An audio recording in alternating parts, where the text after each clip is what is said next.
Estamos a 40 años del denominado Febrero Amargo, 40 años del pacto de Boy-Solanza que puso fin al levantamiento militar de febrero de 1973. Ahí el entonces presidente Bordaberry aceptó las condiciones de los militares insurgentes, incluyendo la creación del Consejo de Seguridad Nacional.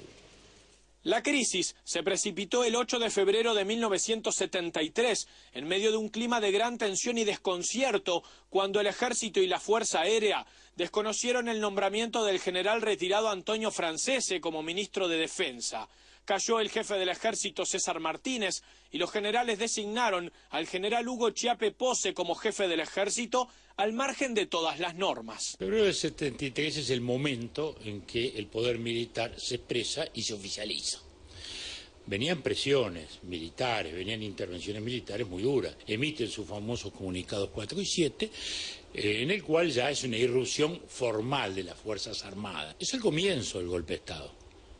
De febrero a junio sobrevivimos, pero el poder ya estaba en las Fuerzas Armadas. De febrero a junio imaginarse que el presidente Bordaberry tenía el poder, eso es un error, no lo tenía. Para mí, sí, fue el golpe inicial. Y los militares yo creo que fueron lo suficientemente vivos para no hacer un golpe de Estado brutal, sino hacer un mini golpe. Primero, desconocer las capacidades y las atribuciones del presidente de la República o de la presidencia de la República y incrustarle como parte del Ejecutivo el COSENA. Dijeron que no acataban las órdenes del ministro, era un verdadero desacato, una verdadera subversión. Por eso se puede decir que ahí comienza la ruptura del régimen democrático de gobierno. Se produce el pacto de Boy-Solanza.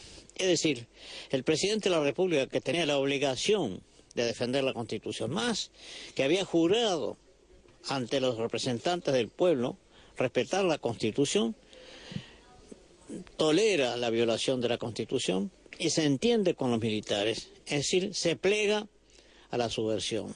El Ejército sacó los tanques y blindados a las calles y tomó el control de los medios de difusión, mientras la Armada, al mando de Juan José Zorrilla, se abroqueló en la Ciudad Vieja intentando resistir el levantamiento. Como no estaba de acuerdo con la actitud que están tomando el Ejército y la Fuerza Aérea, tuvo una medida de seguridad por cualquier situación que podía pasarse de lo normal. Y eso fue lo que me decidió hacer el cerco de la Ciudad Vieja por una actitud defensiva. Si una fuerza ya no acepta las órdenes del presidente, quiere decir que eso prácticamente es un golpe de Estado. Además de eso, el presidente tuvo que ir a Boy-Solanza a hacer lo que se llamó el pacto de Boy-Solanza, aceptar ciertas pedidos de las Fuerzas Armadas, una serie de puntos que después se dieron por cumplimiento. Y el 9 de febrero de 1973, el Ejército y la Fuerza Aérea, que se habían insubordinado, emitieron los comunicados 4 y 7, con propuestas programáticas que llevaron a la mayoría de la izquierda, es decir, al Partido Comunista, al PDC y los socialistas, y también a la CNT a apoyarlos. Vamos a la segunda parte de este informe especial. El calor veraniego pareció anestesiar a los partidos. El Parlamento no se reunió y los partidos carecieron de una estrategia común para enfrentar el levantamiento. Y el Frente Amplio se adhiere indudablemente al golpe, todos sus sectores, no solo el comunismo, como a veces se dice, también la democracia cristiana, todos. La voz solitaria de Quijano, que no era un líder, sino un referente de opinión. Todos ellos creen que se viene el peruanismo y que puede haber un gobierno cívico-militar como el que había en Perú. El peruanismo, como entonces se llamó, ganó no solo a los militares, ganó a los parlamentarios y ganó a la izquierda uruguaya. Después una reacción tardía, sí, del Frente Amplio con la huelga de la CNT, pero antes de ese episodio habían estado alentando el golpe de Estado.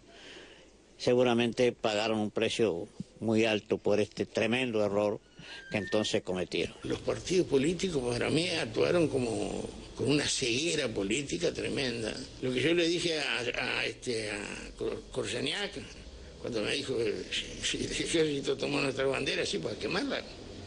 Digo, acá van a empezar a ir toda la izquierda presa, los estudiantes, los sindicalistas,